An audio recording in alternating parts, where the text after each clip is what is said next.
نیت کرتا ہوں نماز جنازہ فرض کفایہ، ساتھ 4 تکبیروں کے، ثنا واسطے اللہ تعالیٰ کے، درود واسطے نبی کریم صلی اللہ علیہ وسلم کے، دعا واسطے اس حاضر میت کے، پیچھے اس امام کے، اللہ اکبر، یہ نیت ہوتی ہے۔ اس میں ایک چیز یاد رکھیں کہ نماز جنازہ میں 2 فرض ہیں اور 3 چیزیں سنت مؤکدہ ہوتی ہیں۔ ایک فرض تو ہوتا ہے آدمی کا کھڑے ہو کر نماز جنازہ ادا کرنا، قیام اس میں فرض ہے، بلا عذر بیٹھ کے پڑھی تو نماز نہیں ہوگی، ہاں کوئی بیمار ہے اس کے ساتھ شرعی عذر لاحق ہے تو بیٹھ کے پڑھے گا، اب ہو جائے گی۔ اور دوسرا رکن ہوتا ہے 4 تکبیریں، جنازے کی 4 تکبیریں فرض ہیں، اور 3 چیزیں اس میں سنت مؤکدہ ہیں، ثنا پڑھنا، درود پاک پڑھنا اور میت کے لیے دعا پڑھنا، یہ 3 سنت مؤکدہ ہیں۔ اور سنت مؤکدہ کا ترک کرنا 1-2 بار کیا تو برا ہے، اور اگر عادت ہی بنا لیں تو انسان گناہگار ہوگا۔ اس سے معلوم ہوا کہ اگر ہم جنازے کے کم از کم 2 فرض پورے کر لیں گے تو نماز جنازہ ادا ہو جائے گی، اور اگر ہم یہ 3 سنتیں بھی پوری کریں گے تو کامل طریقے سے ادا ہوگی۔ اس سے نتیجہ نکل آیا کہ اگر کسی شخص کو جنازے میں کچھ بھی پڑھنا نہیں آتا، نہ ثنا آتی ہے، نہ درود پاک آتا ہے، نہ جنازے کی دعا آتی ہے، اور وہ امام کے پیچھے تکبیر بلند آواز سے لگا لے جیسے میں طریقہ کرتا ہوں، اور وہ بس خاموش بھی کھڑا رہے گا تو جنازہ بہرحال ادا ہو جائے گا اس کا۔ ہاں یہ ہے کہ سنت کے ترک کا اگر جان بوجھ کے کیا تو گناہگار ہوگا اور ثواب میں کمی آ جائے گی۔ اب اس کا طریقہ یہ ہوتا ہے کہ مستحب یہ ہے کہ امام صاحب نماز شروع ہونے سے پہلے سب کی طرف متوجہ ہو کے ان کو نیت کا طریقہ بتا دیں، یہ افضل ہے۔ اس کے بعد امام صاحب تکبیر لگائیں گے، ہم نیت کر کے تیار ہوں گے، اللہ اکبر کہہ کر ہاتھ کو باندھیں گے۔ یہ مسئلہ یاد رکھنا بہت ضروری ہے کہ جہاں شریعت نے فرمایا کہ کہو یا پڑھو، اس کا مطلب یہ ہوتا ہے کہ اتنی آواز سے کہو یا اتنی آواز سے پڑھو کہ تمہارے اپنے کان تمہاری آواز کو سن لیں۔ اس لیے اب ہمیں تکبیر لگانی ہے، اور جیسے پہلے بتایا کہ 4 تکبیریں فرض ہیں، تو اس میں اتنی آواز بلند رکھنا بھی فرض ہوگا کہ اپنے کان اپنی آواز کو سن لیں۔ چنانچہ بعض لوگوں کو دیکھا ہے کہ ہونٹ بند ہوتے ہیں، بس یوں۔ اب ان سے اگر پوچھا جائے کہ آپ نے زبان سے تو کچھ بھی نہیں کہا، تو کہتے ہیں ہم نے دل میں تکبیر کہی ہے، تو دل میں تکبیر کہنے سے تکبیر کا فرض ادا نہیں ہوگا۔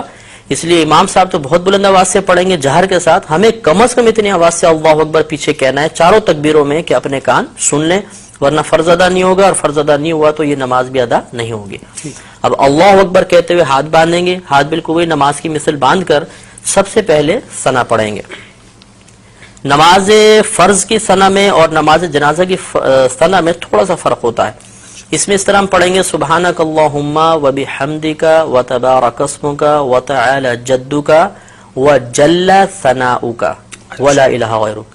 تو وجل ثناؤک کے لفظ اس میں زیادہ ہوتے ہیں، یہ کسی بھی کوئی نمازی جنازہ کی کتاب ہو اس میں یہ پورے لکھی ہوگی ثنا، اچھی طرح ہمیں یاد کر لینی چاہیے۔ اس کے بعد ہم اگر ختم کر چکے ہیں انتظار کریں گے، امام صاحب دوسری تکبیر لگائیں گے۔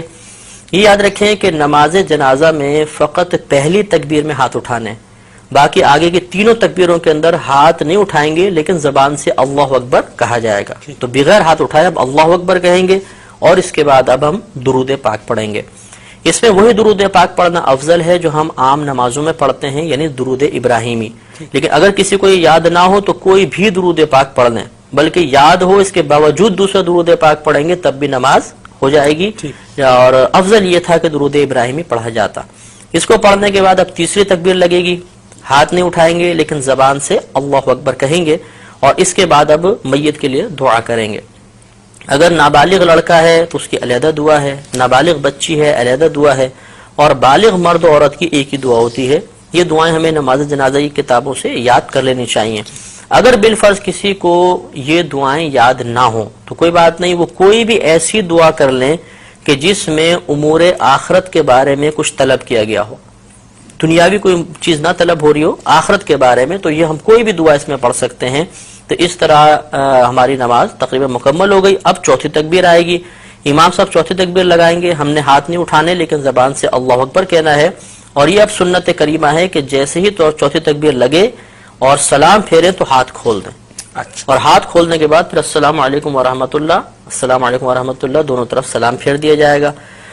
اب یہ یاد رکھیں کہ جہاں تکبیر کے بعد کچھ پڑھنا ہے اس میں ہاتھ بند رہیں گے، اور جہاں تکبیر کے بعد کچھ نہیں پڑھنا ہوتا وہاں ہاتھ باندھنے کی ضرورت نہیں ہوتی، ہاتھ کھول دیں گے۔ تو پہلی 3 تکبیروں میں چونکہ تکبیر کے بعد کچھ پڑھنا تھا تو ہاتھ بندے رہے، چوتھی میں کچھ محل ہی نہیں ہے پڑھا تو ہاتھ کھول کر پھر ہمیں سلام پھیرنا مفتی صاحب عموماً لوگ یہ غلطی کیا کرتے ہیں کہ صاحب وہ جو چوتھی تکبیر ہے اس میں ہاتھ اسی انداز سے بندھے رہتے ہیں اور سلام پھیرتے ہیں، وہ مطلب یہ خلاف سنت ہو جائے گا. اچھا. نماز ہو جائے گی خلاف سنت ہے کہ ثواب میں کمی ہوگی. سنت یہی تھی کہ ہاتھ کھول کر پھر سلام پھیرے جائیں.